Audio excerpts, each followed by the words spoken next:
بسم الله الرحمن الرحيم وَإِذَا مَا أُنْزِلَتْ سُورَةٌ فَمِنْهُمْ مَنْ يَقُولُ أَيُّكُمْ زَادَتْهُ هَذِهِ إِيمَانًا فَأَمَّا الَّذِينَ آمَنُوا فَزَادَتْهُمْ إِيمَانًا وَهُمْ يَسْتَبْشِرُونَ. Dan apabila diturunkan suatu surat, maka di antara mereka, maksudnya mereka di sini adalah orang-orang munafik, ada yang berkata, ya, ayyukum zadathu hadhihi imana, siapa di antara kalian yang bertambah imannya dengan surat ini, dengan turunnya surat ini, ya. Fa ammal ladzina amanu, adapun orang-orang yang beriman, fazadathum imana, maka surat ini menambah imannya, wahum yastabshirun, dan mereka merasa gembira. Karena orang munafik ini, dia sebenarnya memang tidak beriman, sehingga ketika turun surat atau ayat firman Allah SWT, imannya juga tidak bertambah, ya. Karena pada dasarnya mereka juga tidak beriman sebenarnya. Tapi bagi orang yang beriman, turunnya surat, turunnya ayat itu semakin menambah keimanan mereka, dan mereka merasa gembira. Kenapa? Karena Al-Quran ini diturunkan sebagai rahmat. Wa nunazzilu minal Qur'ani ma huwa shifaa'un wa rahmatun lil mu'minin. Tidak kami turunkan Al-Quran ini kecuali sebagai apa? Syifa, sebagai penawar, obat, dan rahmat bagi orang-orang yang beriman, ya. Begitu. Wala yazidudz zalimina illa khasara, dan tidak menambah bagi orang yang zalim kecuali kerugian. Maka orang beriman ini kalau dibacakan ayat-ayat Al-Quran itu bertambah keimannya, ya. Wa idza tuliyat alaihim ayatuhu zadathum imana, dan apabila dibacakan kepada mereka ayat-ayatnya, ayat-ayat Allah, zadathum imana, imannya itu bertambah, ya, seperti itu. Nah, Bapak Ibu yang dirahmati Allah Subhanahu wa taala, iman yang wajib itu didapatkan dengan ilmu, ya. Maka mempelajari, ya, hal ini secara global hukumnya adalah fardu ain bagi setiap muslim dan muslimah. Jadi mempelajari rukun iman, iman kepada Allah, iman kepada malaikat, iman kepada kitab, dan seterusnya itu fardu ain bagi setiap muslim. Setiap muslim harus tahu, ya, iman kepada Allah, malaikat, dan seterusnya tadi. Walaupun secara global, ya, seperti itu. Dan iman kepada malaikat yang kita bahas ini secara global itu meliputi beberapa perkara. Yang pertama adalah mengakui keberadaan malaikat dan mengakui bahwa mereka adalah salah satu makhluk yang diciptakan oleh Allah untuk beribadah kepadanya. Jadi malaikat itu makhluk, hamba Allah juga, dan dia diciptakan untuk beribadah kepada Allah. Malaikat itu tidak memiliki sifat-sifat ketuhanan, tidak bisa memberikan rezeki, tidak bisa memberikan hidayah, tidak bisa menyelamatkan, tidak bisa, ya. Jadi keliru kalau ada orang yang beribadah kepada malaikat atau meminta kepada para malaikat sebagaimana orang-orang musyrik, ya. Jadi malaikat itu adalah makhluk ciptaan Allah Subhanahu wa taala yang ditugasi oleh Allah Subhanahu wa taala untuk beribadah kepada Allah. Tugas mereka ini ada yang bertasbih terus siang dan malam, ya, sepanjang masa bertasbih terus kepada Allah Subhanahu wa taala. Enggak capek. Enggak.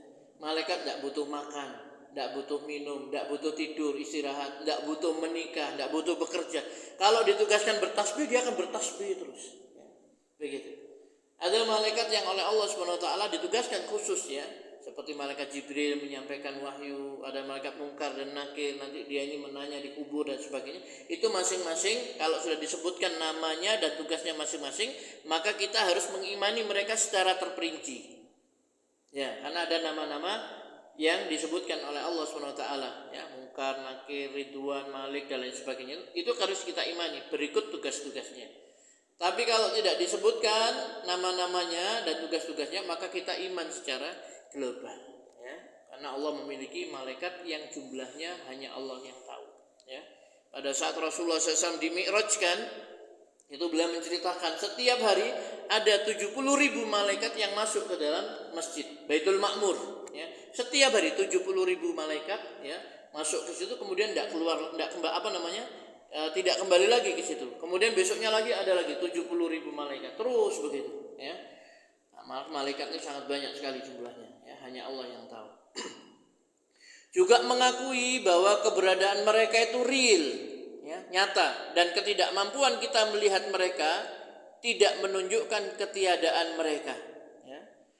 Nabi SAW telah melihat sebagian malaikat dalam bentuknya yang asli. Begitu juga dengan para nabi, orang-orang soleh dan para sahabat telah melihat mereka dalam wujud manusia.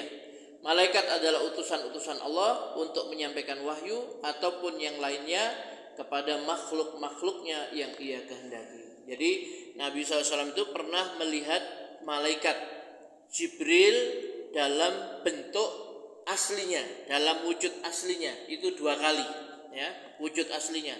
Nabi menceritakan malaikat Jibril itu memiliki 600 sayap dan menutupi ufuk ya, menutupi seluruh ufuk ya, timur barat begitu ya. Itu malaikat Jibril. Sedangkan para sahabat ya, mereka itu pernah melihat malaikat Jibril ketika menyerupai manusia ya. Ketika kami duduk-duduk bersama Rasulullah sallallahu alaihi wasallam, tiba-tiba datang seorang laki-laki berpakaian sangat putih, rambutnya sangat hitam ya toh. Tidak nampak dia ini bekas-bekas dari bepergian ya, safar atau mengadakan perjalanan. Lalu dia duduk di hadapan Nabi, dia sandarkan lututnya kepada lutut Nabi, dia letakkan kedua tangannya di atas paha Nabi. Kemudian bertanya, ya Muhammad akhbirni anil Islam, wahai Muhammad terangkan kepadaku tentang Islam. Kemudian Rasulullah SAW menyebutkan, Islam itu kamu bersaksi tidak ada Tuhan selain Allah, Muhammad utusan Allah, kamu mendirikan sholat, kamu menunaikan zakat, puasa di bulan Ramadan dan haji kepada. Kemudian dia membenarkan, engkau benar. Kata Umar bin Khattab, ya kami heran, ya dia yang bertanya tapi dia juga yang membenarkan. Kemudian orang itu bertanya lagi, terangkan kepadaku tentang iman, disebutkan rukun iman. Kemudian setelah itu terangkan kepadaku tentang ihsan, disebutkan oleh Nabi sallallahu alaihi wasallam. Ihsan, apa ihsan itu ya? Kemudian tanya lagi ya, kapan hari kiamat itu? Rasulullah mengatakan yang ditanya tidak lebih tahu daripada yang bertanya. Kemudian sebutkan tanda-tandanya. Disebutkan oleh Nabi tanda-tandanya, 10 tanda itu ya. Munculnya Dajjal, turunnya Isa Al-Masih, keluarnya Dajjal dan seterusnya ya. Kemudian setelah itu dia selesai pulang ya. Kemudian Rasul bertanya kepada Umar, wahai Umar, tahukah kamu siapa dia? Allah dan Rasulullah yang itu. Dia tadi adalah Jibril, datang kepada kalian untuk mengajarkan din ini kepada kalian. Jadi malaikat Jibril datang itu untuk mengajarkan kepada para sahabat tadi itu. Iman itu apa, Islam itu apa, ihsan itu apa, tanda-tanda hari kiamat itu seperti apa, dijawab semua oleh Rasulullah SAW. Pinter Rasulullah SAW, pinter, diberitahu sama Allah SWT. Nah begitu ya. Oke. Kemudian yang kedua, termasuk diantara iman kepada malaikat secara global ini adalah mempercayai turunnya mereka pada tempat-tempat turun yang telah ditetapkan oleh Allah. Dan percaya bahwa mereka adalah hamba-hamba Allah yang diperintahkan dan mendapatkan tugas. Mereka hanya sanggup menjalankan tugas yang Allah berikan sesuai kesanggupan mereka. Mempercayai bahwa Allah memuliakan mereka, mengangkat derajat mereka di sisinya, dan memberikan kelebihan yang beragam satu sama lain. Nah, ini juga harus kita imani ya. Maksudnya para malaikat ini kan dia makhluk Allah, dia ditugaskan oleh Allah Subhanahu wa taala ya. Masing-masing ada yang menyampaikan wahyu, ada yang membagikan rezeki ya, ada yang menjaga surga neraka, ada yang membantu menolong kaum muslimin dan lain sebagainya. Nah, itu harus diimani. Kemudian yang ketiga adalah beriman dengan hak-hak mereka sesuai yang tertulis di dalam Al-Qur'an dan Sunnah ya. Hak-hak para malaikat ini adalah diantaranya adalah hendaknya mereka ini kita mengimani, membenarkan mereka ini, kemudian juga mencintai para malaikat. Kenapa? Allah mencintai para malaikat, Nabi SAW mencintai para malaikat, maka kita pun harus mencintai mereka ya. Jangan sampai kita membenci siapa yang dicintai oleh Allah dan Rasul. Itu termasuk hak dari para malaikat ya. Kemudian beriman kepada nama-nama malaikat yang Allah sebutkan kepada kita ya. Malaikat Jibril, Mikail, Israfil yang meniup sangkakala itu, Raqibun Atid, ada Malakul Maut yang mencabut nyawa ya. kemudian ada mungkar nakir yang menanyakan manusia di kubur dan sebagainya, itu disebutkan di dalam hadis-hadis, maka kita wajib mempercayainya dan mengimaninya, ya.